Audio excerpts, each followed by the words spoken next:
Right. Khammam జిల్లాలో urea కష్టాలకు సంబంధించి మా కరెస్పాండెంట్ సాంబశివరావు అందిస్తారు. సాంబశివరావు, చెప్పండి, ఖమ్మం జిల్లాలో ఇంకా యూరియా కష్టాలు కొనసాగుతున్నాయా? సురేష్, రైతులు పడుతున్న సమస్యను ప్రభుత్వం పట్టించుకోకపోవడం వల్ల ఏర్పడినటువంటి కొరత దాదాపుగా చెప్పాలంటే ఇప్పటికీ 40 రోజులుగా రైతులు పడుతున్నారు. ఆగస్టు నెల మొత్తం రైతులు పూర్తిగా యూరియా కొనుగోలు కేంద్రాల దగ్గరికి పరిమితమైనటువంటి పరిస్థితులు కనిపించినాయి.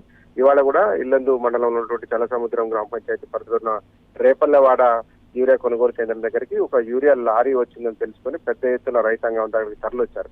అందులో ఉన్నటువంటి యూరియా కట్టలు కేవలం 100-200 యూరియా కట్టలు మాత్రమే అక్కడ దింపాల్సినటువంటి పరిస్థితులలో 400-500 మంది రైతులు అక్కడికి తరలి వచ్చి ఈ మొత్తం లారీని మా ఊర్లోనే అన్లోడ్ చేయాలి, ఇక్కడ ఉన్నటువంటి రైతులకే యూరియా సరఫరా చేయాలని డిమాండ్ చేస్తూ లారీని చుట్టుముట్టి ముందుకు కదలకుండా అడ్డుకొని ఆందోళన చేశారు. దీంతో పోలీసులు ప్రవేశం చేయాల్సి వచ్చింది. పోలీసులు వచ్చి అక్కడ ఉన్నటువంటి రైతులందరినీ పక్కకి జరిపి మొత్తం క్యూ లైన్ లో నుంచోబెట్టినట్టు పరిస్థితుంది. నించోబెట్టి ఆ తర్వాత టోకెన్ల వారీగా యూరియా సరఫరా చేస్తామని చెప్పడంతో రైతులు ఒకంత ఆగ్రహానికి గురయ్యారు.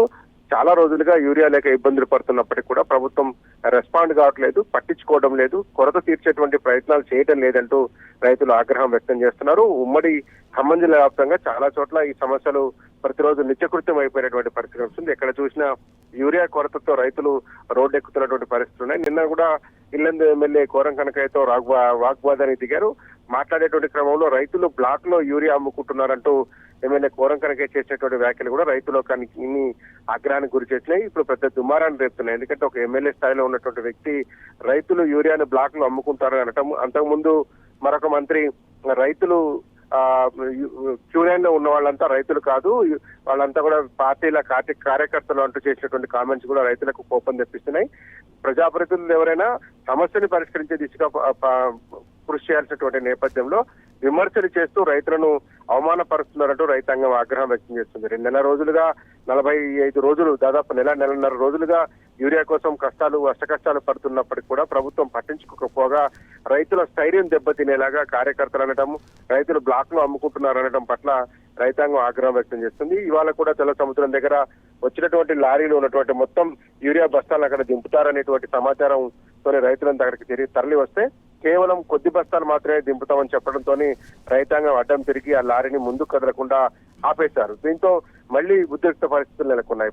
ఒక పక్క రైతులు కూడా ఆగ్రహ ఆవేశాలు వ్యక్తం అవుతున్నాయి, చర్చించుకున్నారు. ఎందుకంటే క్యూ లైన్ లో నిలబడేటువంటి సందర్భాలలో రైతుల మధ్య కూడా తగాదాలు వస్తున్నాయి, రైతుల మధ్య కూడా విభేదాలు వస్తున్న పరిస్థితి కనపడతా ఉంది. ఎందుకంటే ముందున్నటువంటి రైతులు, వెనుకున్నటువంటి రైతులు ముందుకు జరగకపోవడం లాంటివి కావచ్చు, తర్వాత బయటికి వచ్చినటువంటి రైతుల లోపల నిలబడేటువంటి క్రమంలో రైతుల మధ్యన కూడా చిచ్చు పెట్టేలాగా ప్రభుత్వం వ్యవహరిస్తుందంటూ కూడా రైతులు ఆరోపిస్తున్నారు.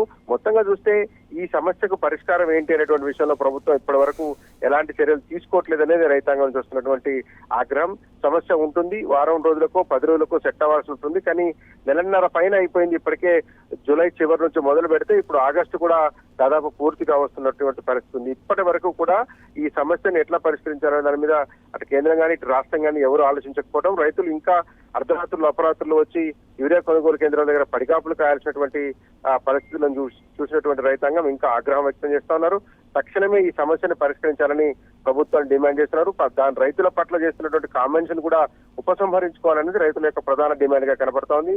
యూరియా కొరత ఉంది మహాప్రభు అంటూ అర్ధరాత్రులు అపరాత్రులు కూర్చొని తమ వెంట తెచ్చుకున్నట్టు సర్ది తిని ఈ క్యూలను నిలబడుతున్నటువంటి రైతులను ఆదుకోవాల్సినటువంటి ప్రజాప్రతినిధులు కావచ్చు, మంత్రులు కావచ్చు, అధికారులు కావచ్చు చులకనగా చూడడం, లేనిపోని కామెంట్స్ చేయడం, వాళ్ళని వివాదాస్పదమైనటువంటి కామెంట్స్ చేసి వారి మనోభావం దెబ్బతీయడం పట్ల కూడా రైతాంగం ఆగ్రహం వ్యక్తం చేస్తుంది. తెల్ల సముద్రంలో ఉన్నటువంటి రేపల్లెవాడ సమీపంలో ఉన్నటువంటి లారీని ఆపేసి పెద్ద ఎత్తున రైతులు ఆందోళన చేసి యూరియా ఇచ్చే వరకు కదిలేదు లేదంటూ భీష్మించారు. Suresh, right. Thank you Sambasivarao.